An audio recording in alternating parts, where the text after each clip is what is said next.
Hello and welcome to a spring training edition of On Deck, brought to you by Coast to Coast Network. I was going to call it something else because I was thinking of something right away. But anyways, joining me today, first of all, I'm Big B, the starting pitcher, the captain of this wonderful squad we're going to have this year, and I'm going to have my catcher, my sidekick, Chris P. Bacon. How you doing today, Chris? You're on mute, bud. You're on mute. Just trying to warm up. Obviously, it's spring training, so gotta get the cobwebs out. But other than that, can't wait. Oh, oh yeah, just like the guys got to get ready for the season, we got to definitely get ready too. So Yep. we do plan on having another co-host. I guess we're working out a deal with him. Greg. Don't know his last name. I'm sorry. Definitely get that, but he has something going on today, I think. So, anyways, Chris. Yeah. Right now, I would say your Texas Rangers are blowing up the market. What do you think? I think we are. I'm looking at what we got. We signed Matt Moore the other day. Uh, Daniel Winkler, right-handed pitcher. So I think we're building up for the future, and I think we're going to improve a little bit. And what was the record for the Rangers last year? Do you recall? I know we were at the bottom. Okay. So do you see yourself right now in the middle of the pack, battling for a wild card, taking the division? I mean, you can't get any worse than bottom. That's true. So what do you Um, think you guys are going to improve to? I think we'll be close to a wild card. I don't know if we'll be there right now, but maybe like third in the division. Okay. I But, would think. but yeah, before the lockout started, you guys were just on fire. You guys signed. Man, you guys are on the market for everybody. It seemed like I think every day I opened up ESPN, there's Texas Rangers signed this guy, Texas Rangers signed this guy. Chris, I'm surprised you didn't get signed. I mean, I know, right? it seemed I like mean, everybody was going there. So, but it's funny too, and it seems like it's like this with any Dallas sport here, any sports team. We don't do much. We don't do much in the off season, so I wasn't expecting really any signings to go through. well, they really pulled one on you guys because they're doing everything right now. And like I said before the lockout started, Texas was like every time I opened up a news feed, it was Texas signed this guy, Texas talked to this guy. Yeah. So but for me, right now Minnesota's doing some moves. I mean, we'll talk about the trades in a little bit here, but they definitely got to improve from last year. They kind of had the injury bug. Uh, we're predicted to go to the playoffs and kind of faulted on that one. So right Hmm. now I'm looking at the bats might be so. The pitching is going to be below average, I think. So they haven't, with the moves they've made, they haven't wowed me yet. Like I'm more Right. wowed with the moves that the Rangers have made than I am with the Twins. But there's still time. I know there's a couple rumors out there floating around. One being that they're going to go out and try to get Trevor Yeah. Story from the Rangers or Rockies. God, I definitely need a Yeah. spring training game here. So that's the big thing is that they're opening up for that. And I think honestly, I think last year I kind of jokingly on one of the shows I was on said I would love to have Story here.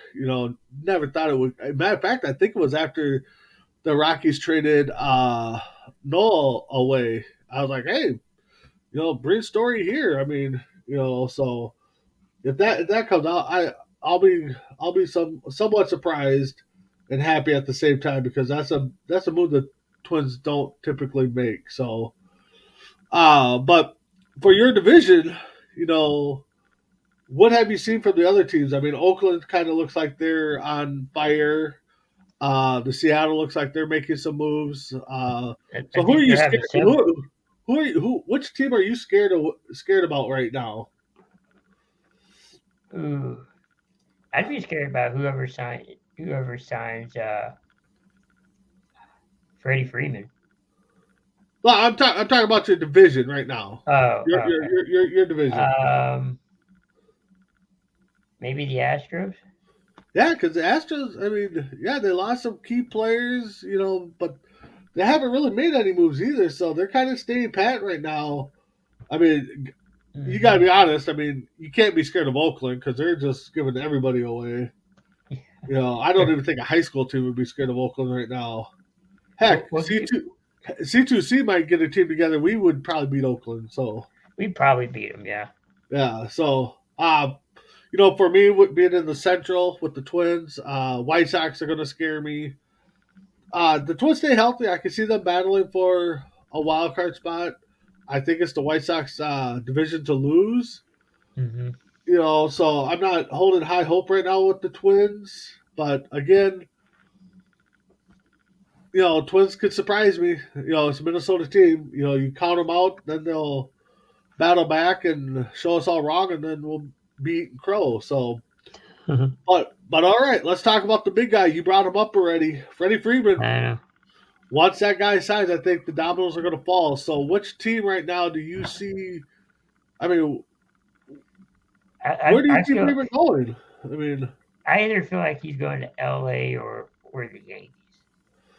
okay, I'm pretty okay. sure the Yankees because every year they seem like they have a lot of cash and they have all the big bucks. So I kind of see him going to Yankees. I feel like they can Oh, spend some money. I'm praying right now. It's not the Dodgers. I'm not gonna. I ain't gonna lie. I And it's not that I don't like the Dodgers. I It's kind know. of like Yeah. the Yankee syndrome. They just can't get everybody. So Yankees, Dodgers. Chrissy, I know you're watching. Boston. I kind of really hope those teams don't get the superstars because they got the He, money. I mean, I get it. You want to build your business. You want to go get the best guys. I understand that 100%. yeah. You know, a team that was thrown out there last night when I was with our co-hosts, uh, Colin Mhm. and John on their new network. Toronto was thrown out there and might make a push for them. And Yeah, hey, I heard something about. Toronto with that young team, and you get Freeman in there that's just got done going to the World Series. I'd like to see them go to Toronto. I ain't gonna lie. I heard something about Tampa Bay the was in the mix. know that um he was like part Canadian, Yeah, so going going to his Toronto would make sense. mom's side of the family, I think, is Canadian. I think so. Oh, okay. I could be wrong. It was brought up yesterday. Right. So so with that being said, I honestly I ain't gonna lie. I wish he would go back to the Braves, but it sounds like that's done. They went out yesterday and traded for Matt Olson, and then extended him for 8 years today. So, what do you think of the Braves, the World Series champ Braves, ditching Freeman for Matt Olson? Who do you think? From what I heard, Matt Olson isn't bad either. I mean, No, he's a bit lower on what the batting. So I mean, it's yeah, not terrible, but you're you're losing you're losing power. I think. yep. Oh yeah. I mean, Matt Olson could do some, damage. I ain't gonna lie. I mean, Freeman would be a better choice, but I know I saw a lot of people posting today. Oh, you give Matt Olson 8 years, but you wouldn't give Freeman his 6 years. And I kind of uh, Facebook messaged Adam Barber, one of our co-hosts here. That's a Braves fan. I'm like, hey, what do you think? He goes, it makes sense. I'm like, really? And then they got Olson 8 years for less money than they would have paid Freeman at 6 years. So I kind of get the deal. But I just don't get why some teams just don't want to try to bring everybody back. And I mean, I know money's a factor and stuff, and it's hard to bring everybody back. I mean, we can't be the Tampa Bay Bucks of Yeah, 2020 when they brought everybody back.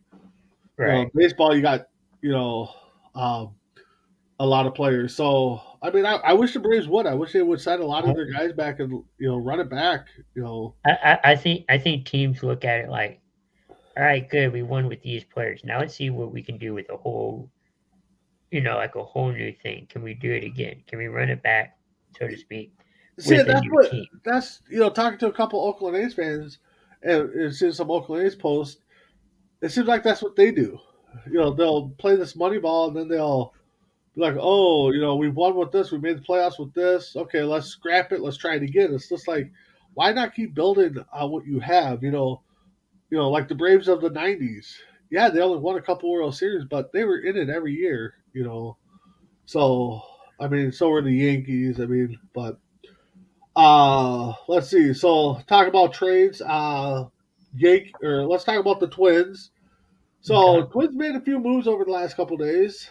One, they acquired pitcher Sonny Gray from the Reds for a prospect, and then the day earlier they traded uh, to the Rangers.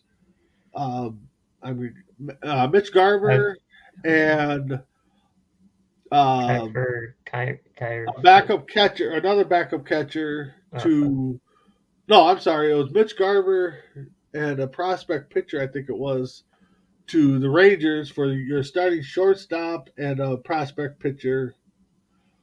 Which Okay. then they turned around. It was Isaiah, I think his name was.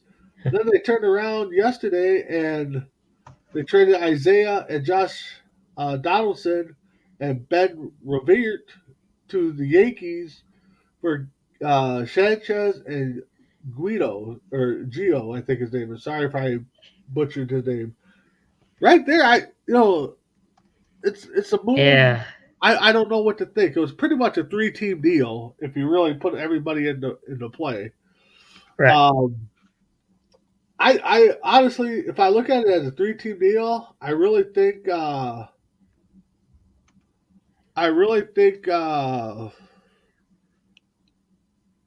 if you want to send it to him, go ahead. Um, the link, Chris. Uh, Okay. Honestly, right now, I think the Uh, Rangers won this 3-team deal right now with Garver going to the Rangers. The Twins, Yankees might be second best in this deal. I mean, I know, I don't want the fans to be like, oh, it wasn't a 3-team deal. You're right, it wasn't.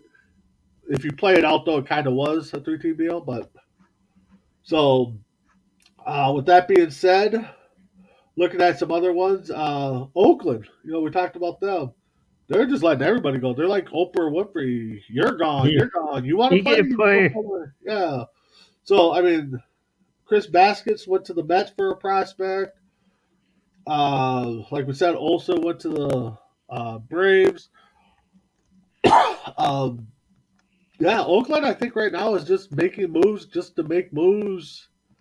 I don't think they have any concept of what they're doing right now. So Yeah. uh, I think they just want to get out of Oakland. yeah, I really Yeah. do think, and for me being an old school baseball guy, Yeah. Oakland A's with baseball without the Oakland A's to me just doesn't seem right. You know, I mean, yeah, they might keep the name if they do go to Vegas or something, but I just it just doesn't seem right to me because I mean I like the Bash Brothers, I like Dave Stewart, Eckersley, some of the guys they had, Ricky Henderson. You take uh, I can't think of the word I'm thinking of now. Tradition out of baseball. I mean, you know, and then so some big signings I see. Biggest one, Nelson Cruz to the Nationals for 1 year with the DH rule in play. We'll talk about that in a little bit.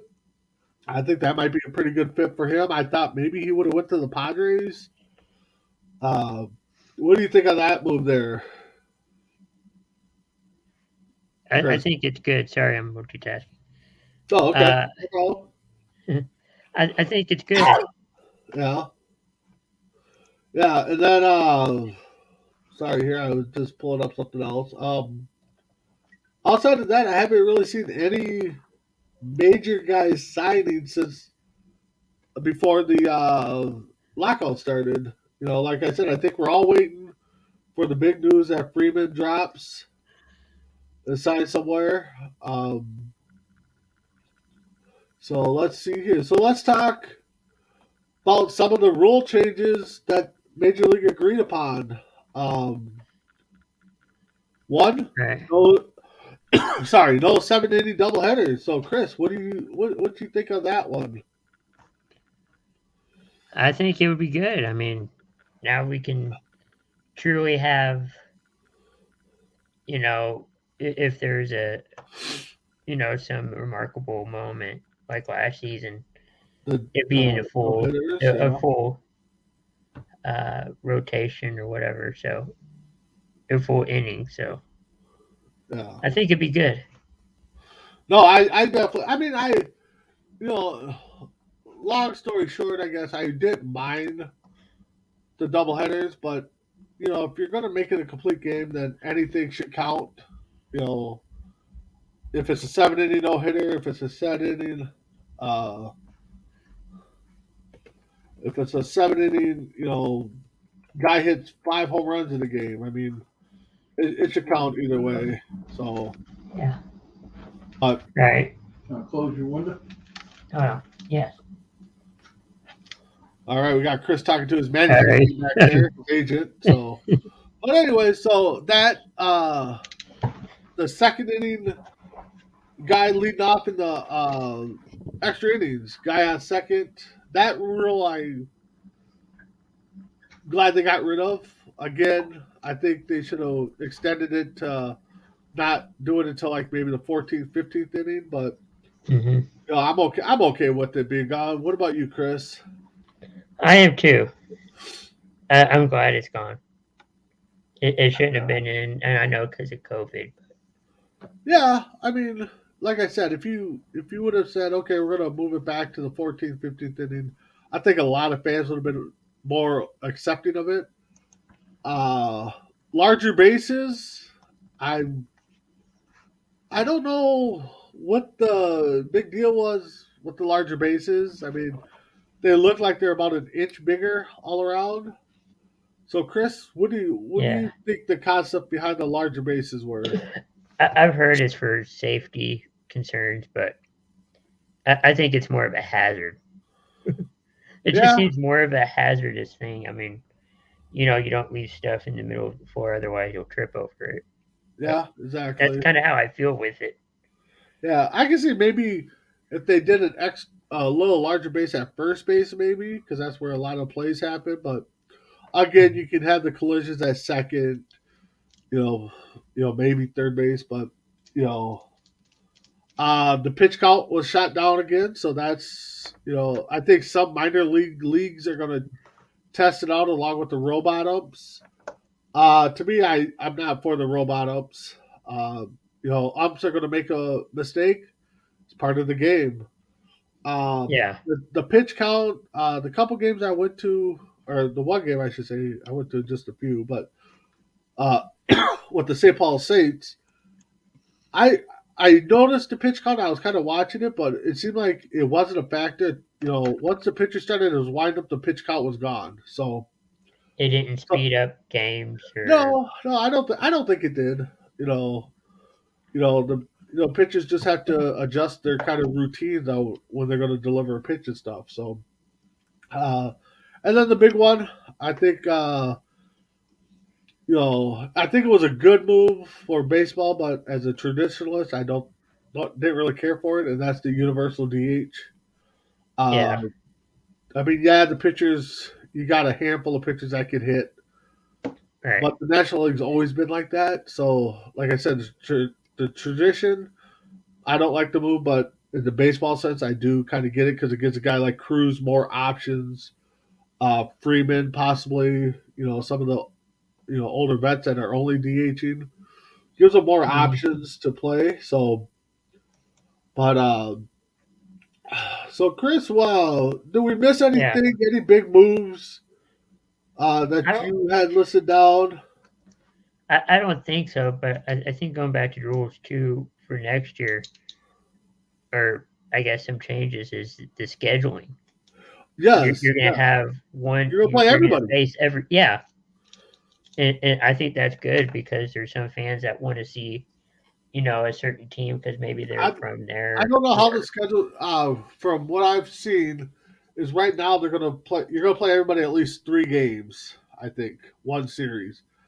I'd like to right. see them break that down and maybe do like a two sets of two. Where maybe like the Twins will go down, play the White Sox, Detroit, and then they swing up and play the Cubs for a series, a 2 game series, and then maybe the Cubs will travel to the White Sox, the Detroits, Milwaukee, and then they'll shoot up to Minnesota and play a 2 game series. You know, Mhm. I mean, I do like the fact that we're going to see all the teams, for at least a series, but I kind of hope they break it up and maybe it's too much math and time consuming to be like, okay, let's play two There, here, two here, two here. there is some. I think one of our shows broke it down. A potential how all of that was going to play out, and I Yeah, think it was leaked on Twitter too. But yeah. Some Milwaukee Braves fan or analyst, I think, broke down the Milwaukee schedule on how it may look. So, yeah, but I mean, like if your team goes out west, I mean, you could spend 2, 3 weeks out there if you really wanted to playing all those teams. and I You think know, I think that'd be smart to do. You're going to be in California for I don't know a week or two, and you can play the teams in that area, and then yeah. Typically, I mean, I don't know if you really if it plays a factor for the Rangers, but when the Twins go out east, they'll typically play Seattle, Oakland, LA, and then they might have a inter squad or interleague play with one of the National League teams, and then they'll come back, and then when that road trip happens this way to Minnesota, then we typically get Seattle, Oakland, LA, and a different NHL or in a National League team. remote. So Yeah, yeah, so we'll see how that plays out, but you know, I mean, I'm happy for baseball. I mean, I have you know, 299 days of nothing. yeah, Mhm. yeah. A lot of people saying, "Oh, it's going to get done. It's going to get done," and Uh, today's the day. And it's like no. I mean, they're still falling I'm, apart, guys. I mean, yeah, but I've heard that on TV too. It's like, oh yeah, yeah. A lot of TV guys, they all want to be the one to be like, "Oh, it's going to get done today." And when it gets done, hey, I told you it was going to get done today. That's what they want. Nobody wants to really look into it and be like, "Oh no, it's not going to get done." So, Chris, before we get into um, last year's stats. Why don't you roll some of those great commercials for us? Ads. uh, all right, yeah, oh,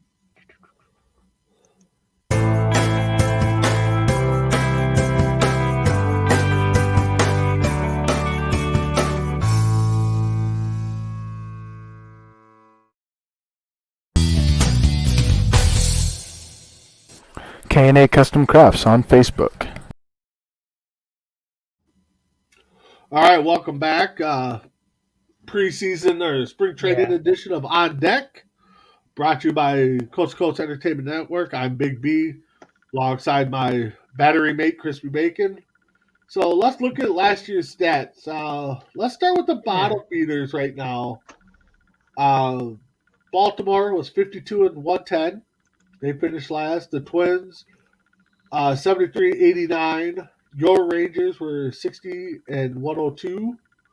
Washington was 65 and 97. I'm going to throw Miami in there because they were just 2 games better at 67-95. Pittsburgh's 61 101. And then the Diamondbacks were 80, or I'm sorry, 52 and 110. So right there, of those 7 teams, because we threw Miami in there, Which team or teams do you see that could possibly make it out of the basement this year?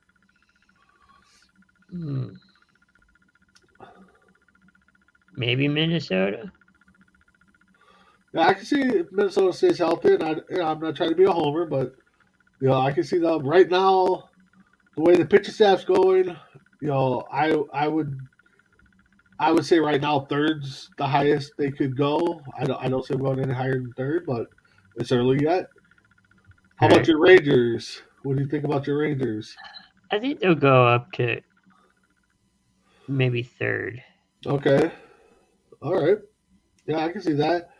I still think Miami will probably drop to last. I think Washington might move up a little bit.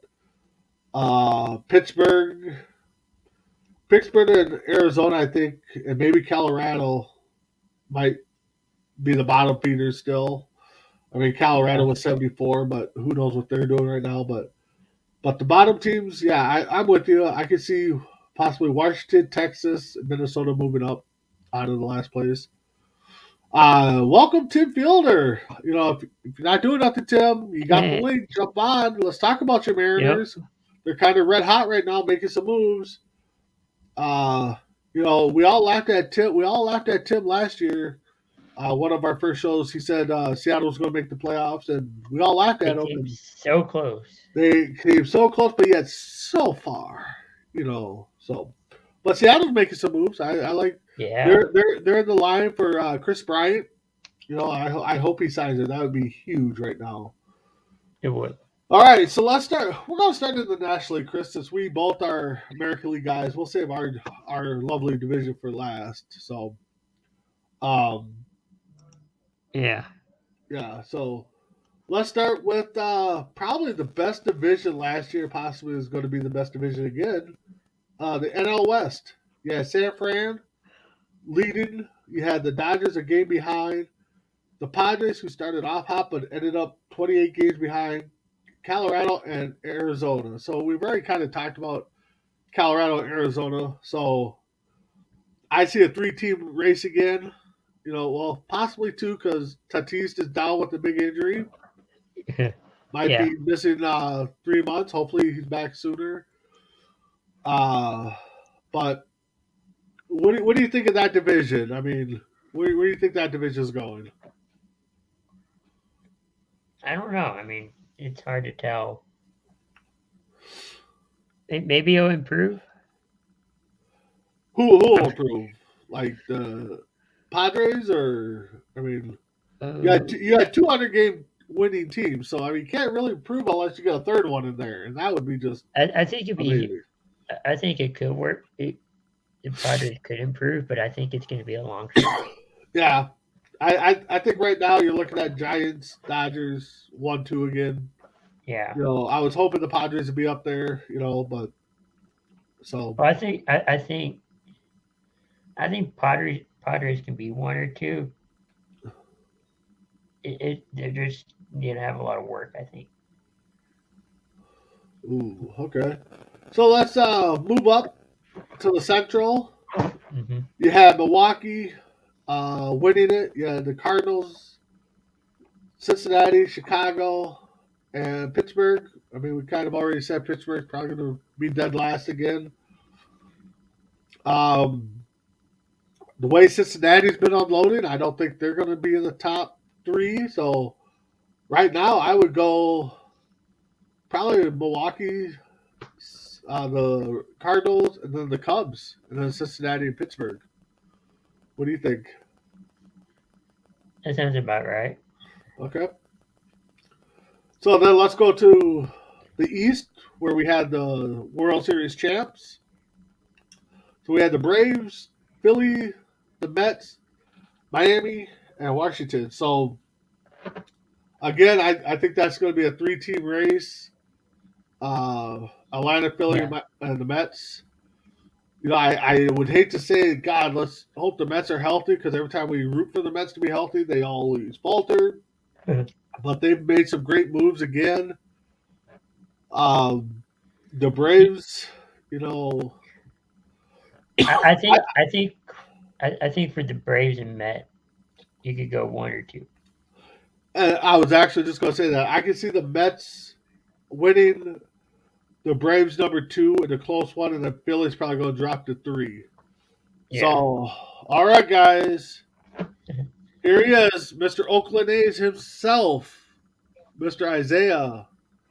Oh, and we also got our new co-host, Big Dog Greg. How's it going, bud? Going pretty good, man. How you doing, bud? Yeah, we're doing okay. Just talking some baseball, getting ready for the opening day on the 7th of April. So, but Isaiah, we'll get with you. We'll start with your team first. Whichever one, I guess. You could take Philly, you could take the A's, you could take the Rays. I mean, whatever team you want to represent today, go ahead. And what's going to happen with your team this year? 3 words. We're going to suck. That's the 3 words. And what's really funny is, I was working at the airport, or I am working at the airport, and the Oakland A's team president actually bought stuff from my store today because he was flying out to spring training in Arizona, and I happened to bump into him. I bumped into him many times before, but it was just really funny coincidence to see him at my store today. But, I, as like a guy that works for the A's, I really don't know what to make of this anymore, just because I understand the Bassett trade, because Bassett was a free agent after this year. So you obviously, for a small market team, you're obviously going to get what you can get for him. So that makes sense. But I don't understand the Olson trade and the other trades that could happen, like Murphy or Manaea or Chapman or all those guys, just because those guys are under contract for a handful of years after this season is done. I think Olson's under contract for 1 more year after this year before he got traded. Chapman's the same thing. I think Murphy's under contract until 2025 or something like that. I just don't understand why Oakland needs to do it now instead of doing it. If you're going to trade them in their contract year. Trade them once they're eligible to be a free agent after or during the offseason after that season concludes. I really wish the A's would have traded them during that time, because I really want them to make a run for it, make one final run, make it like this is like the last dance, with Michael Jordan and the Chicago Bulls, because you definitely could have done that since they are on the cheap for at least 1 more year prior to their contract year. And I think with the current group that they had, if you had made some tweaks, like added to the bullpen, added maybe 1 starting pitcher, I think you would have been fine. I don't think you would have won the World Series, but I think you would have definitely made the playoffs, especially with the expanded playoffs. And when you make the playoffs, who knows what would transpire, given the fact that anybody that makes the playoffs has a chance to win it all. So I think that for the A's, losing Olson's going to hurt, definitely, because we don't have a first baseman right now. I think our first baseman currently slated is Eric Thames, who we signed to a minor league contract. So we're probably going to have to bring in someone even more established on a cheap deal. But, I'm just waiting for the other trades to go down, because I've heard from local radio that they're expecting that all the trades and the fire sale to conclude by this Friday, given the fact that most of the teams want to see their full roster set by this Friday, so they can have a couple weeks to ramp up and prepare for the regular season. So I'm expecting this to be the worst week for me as an A's fan, and I'm expecting Chapman to be traded soon, Manaea to be traded soon, Montas to be traded soon, Murphy possibly, Laureano. I'm just expecting like everybody to be traded soon, and I'm hoping we can get some young, cheap talent back, but I know that most of the pieces that we get back is going to be prospects, which you're not going to see in Oakland probably for another 3-4 years, given the fact that a lot of them are in AA or even single A. And who knows if you're even going to see them in Oakland. You might see them in Vegas. Yeah, exactly. So Isaiah, we got a comment here from Adam. He wants to know, how many wins will the A's be getting this year? Wow. Right now, I'm projecting them to at least lose 100 games, because I don't think that if you trot out a whole lineup of rookies and starting rotation of mostly rookies, I don't believe that you're going to have that much success. So right now, if I have to give you a number, give me 62 and 100. How about that? 62 and 100. Okay. Yep. And the All right. Coliseum should pass out free vodka to all the fans this year because we're definitely going to need loads and loads of it. Yeah. So, Big Dog Greg, if I remember right, you're a Cardinals fan, right? Yeah. All right. So, give us a lowdown on the Cardinals. What do you think they're going to do? Well, I think that the Cardinals are going to be in pretty decent shape. As we saw last year, it kind of took a miracle, but they put together like 17 straight wins or so to end up making the playoffs. They really didn't have enough oomph to really do much damage in the playoffs, but just to get to the playoffs was quite a feat. But even after all of that, they got rid of their manager. So they're going with a new guy at the helm this year, but I think that things are going to be pretty good. I mean, we got two of the best cornermen in the game. We got Arenado and Goldschmidt, and they can definitely power up. We got excellent defense, a few guys with some pop in the outfield, but our outfield is mostly, guys that are like Jim Edmonds type of guys, incredible guys that can track down the ball. So our defense is going to be pretty solid in the outfield. I think the one thing that really hurt us last year was the departure of Colton Wong. He is just a great kind of utility infield guy, definitely gave a good spark, played good defense. But I think that we're going to be okay. But I think that a lot of it's going to come down to pitching. But I think that our chances in the Central are going to be pretty good because the Cubs haven't really made too much of a splash quite yet. I hear that they're on the horn trying to get some big names, but and they just signed their manager to another extension. So, but I still think that the Cubs are still in rebuild mode. Of course, the Pirates are still a few years away from really doing anything. So I think that it's going to be kind of a tight race, but I think that it's going to come down to either them or the Brewers kind of fighting it out. So I think that we got pretty good chances, but it's just going to depend on our pitching staff. Well, you got the best catcher in the league right now. So what's that? You got probably the best veteran catcher in the league right now with Molina. So yeah. So Molina, it's amazing that he's pushing like age 40 there pretty soon. And he still has a cannon on him. So I think that he's going to guide some of our young pitchers. But it's just going to depend on health. If we can keep Flaherty healthy, I think that we got a good chance because he's got some of the best breaking pitches that I've seen in a while. Yeah. So I think that the Cardinals are going to be in pretty good shape. Okay. Yeah, I think they are too. I think, me and Chris, before you guys got out, pick Brewers, Cardinals 1-2 either way. We can see it going right now. But Adam wants to know: were you surprised that the Cardinals fired their manager after last year?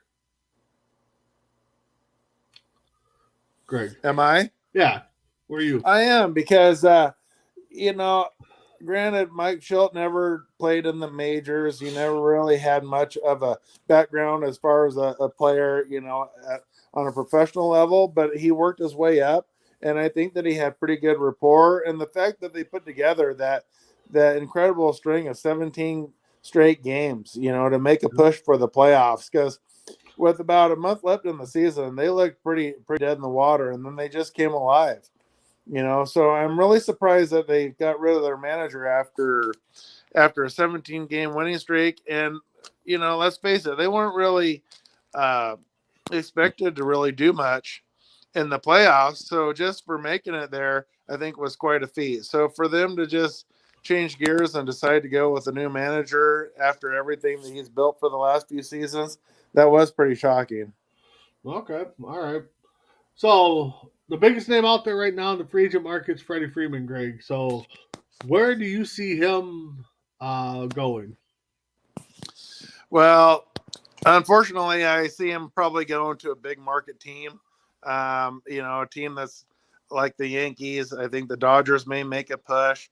We're talking about teams that have cap to kind of throw that kind of big money out.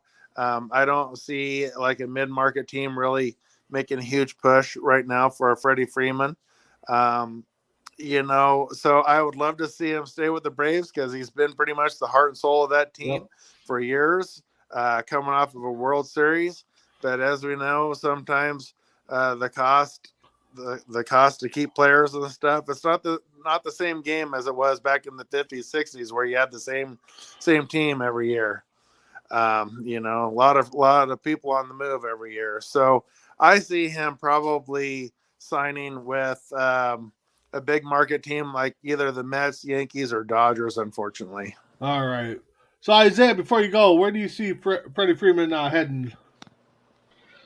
I actually am gonna put out a stunning answer. I think he goes to New York with the Yankees. Like Greg said, I think he's gonna go to a big market team.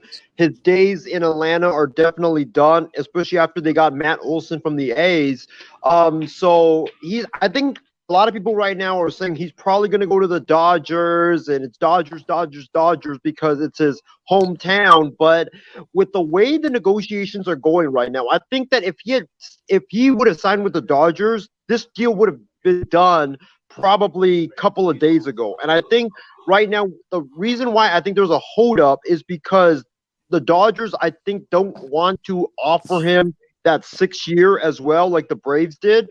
And I think that New York's just going to be desperate because Yankee fans are expecting a splash. They want a major move this offseason. And, they already traded for Donaldson. They traded for Donaldson and also Kiner Falefa, but that's not that major move the Yankee fans were expecting. They were expecting like an Olsen or a Freeman, and I just think Brian Cashman, they have a hole at first base that they need to fill. He's going to be desperate enough to get that left-handed power bat and go after a Freddie Freeman, because I like Luke Voit, but if you give me a choice between Freeman or Luke Voit, it's definitely going to be Freeman. Yeah, no doubt. So Adam's chiming in and saying that the Dodgers are only offering Freeman 2 to 3 year deal, and Freddie wants at least 6, I believe it is. So we'll see. I honestly, there was rumors and speculations that Toronto might be in play too. So I'd like to see him go there with the young studs that he's got. I think that Freeman's a little bit on the older side to be pushing for a 6-year deal. 6-year deal is usually what you should see from Fernando Tatis, someone like that that's around 21, 22 years old. I think that's a little late in the game to be going for max years. Yeah, well, I mean, Tatis got a 10-year deal, so what's the next best thing? Probably 6 years. I mean, yeah. So he was born in 89, so that puts him at what, 30, 33, 34? Somewhere there. I can't do my math offhand, but I just think the teams need to watch it when players get around like 31, 32 years old on long-term deals. No, you're exactly right. We could have some more Bobby Bonilla deals being done. So brought up me and Chris kind of – well, actually, I don't think we actually talked about it, Chris. Freddie Tatis's injury. So, Isaiah, we'll start with you. What do you think about Tatis's injury?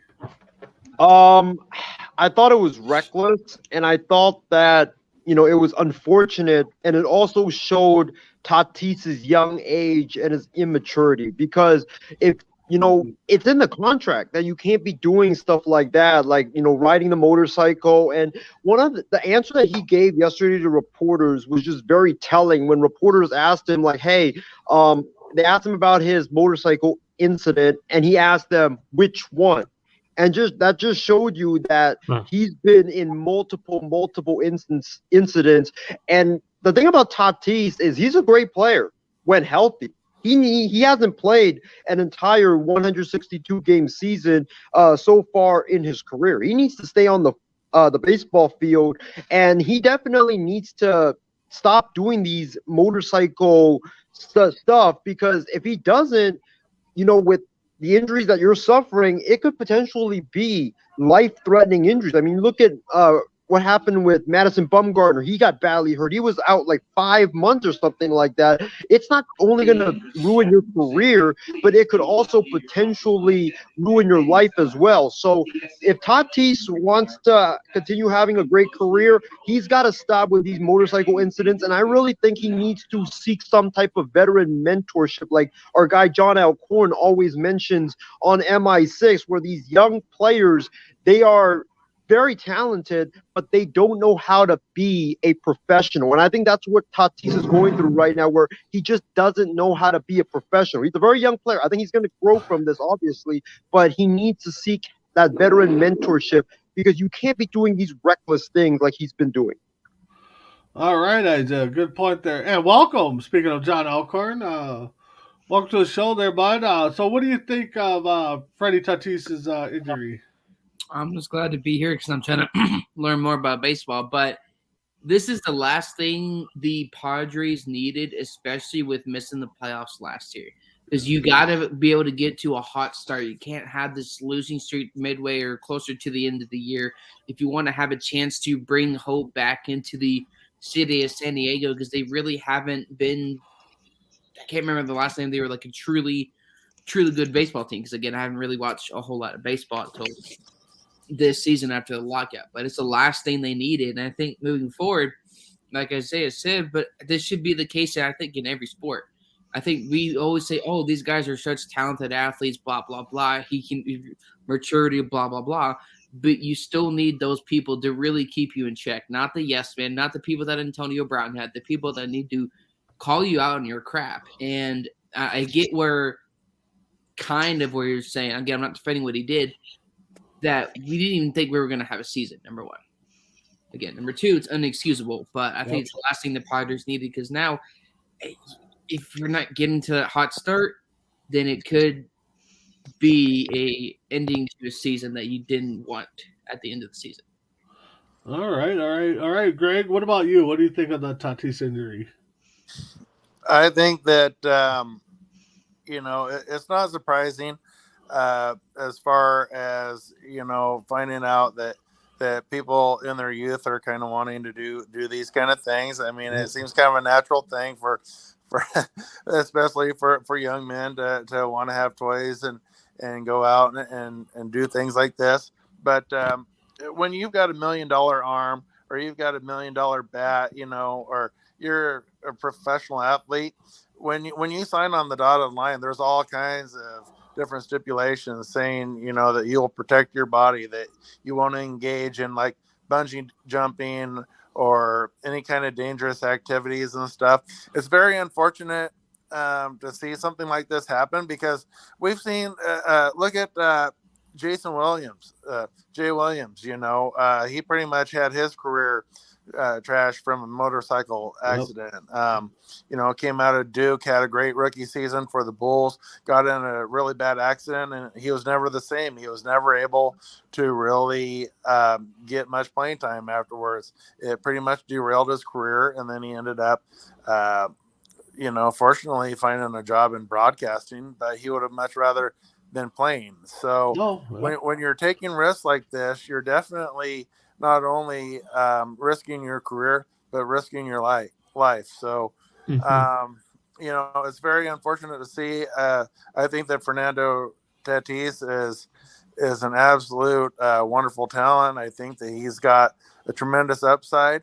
I'm just hoping that maybe he can get himself under a little bit more control. And like everybody's been saying, it's very unfortunate.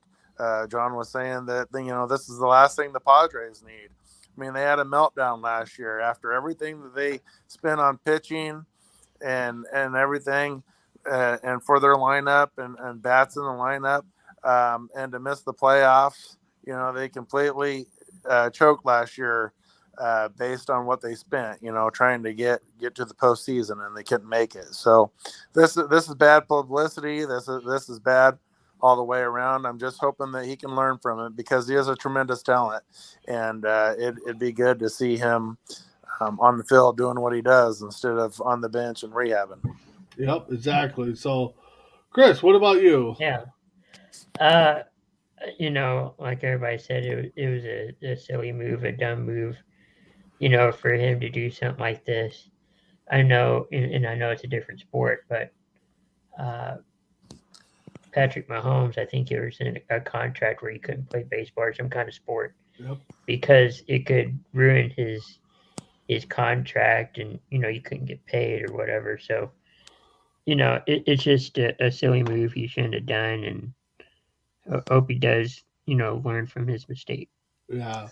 No, I hope it's not going to be too long. Hopefully, 3 months at the max. If not, hopefully we get him back sooner. But yeah, a young guy like that in baseball is definitely going to hurt not just the Padres but the viewership. I think so. Does anybody know? Because Fernando Tatis has a lot of guaranteed money, but does anybody know if that money, the guaranteed money, is null and void in certain situations if you breach a contract like that? Ooh. I think don't normally know. it is, but I don't know for baseball. We'll have to look that up and see if it's some support. Go ahead, John. You wanted to add something. I think you may have a point. Now, guaranteed this was during the lockout. So again, you could be right. And again, I think that's true in any sport. And we talk about the Madden curse for football. Maybe this is like a halfway MLB The Show curse with Fernando Tatis. But pretty much took the words out of my mouth with Mahomes. I think it was right after they won the Super Bowl against the Niners. Isaiah. And they wouldn't allow him to play basketball or do anything else. And it seemed kind of strict or ridiculous. But then now, let's say if he played and did something stupid like Fernando Tatis, who knows what would have happened in 2020, 2021 versus now. If this didn't happen and the Padres get on a hot start, then they may have a better chance of sitting in the playoffs and maybe have a better chance. I'm not going to go all dry and say, oh, their season's over. But this can impact. Because let's say he comes back in 1 to 3 months. Is he 100% healthy? Because not every time an athlete comes back in baseball, football, or basketball, or soccer, or the NBA, when they come back, doesn't mean they're 100%. There's a good chance they could re-aggravate that injury. Yeah. So, Adam, we got a few minutes here. Adam wants to know, John, since you're just starting to really watch baseball, who's your team? The Padres. Just because Callan's talking about that, I'll just pick them. I don't know. Nobody can call me a bandwagon because I don't know a single thing about baseball besides the basics I've watched on TV. But, all right.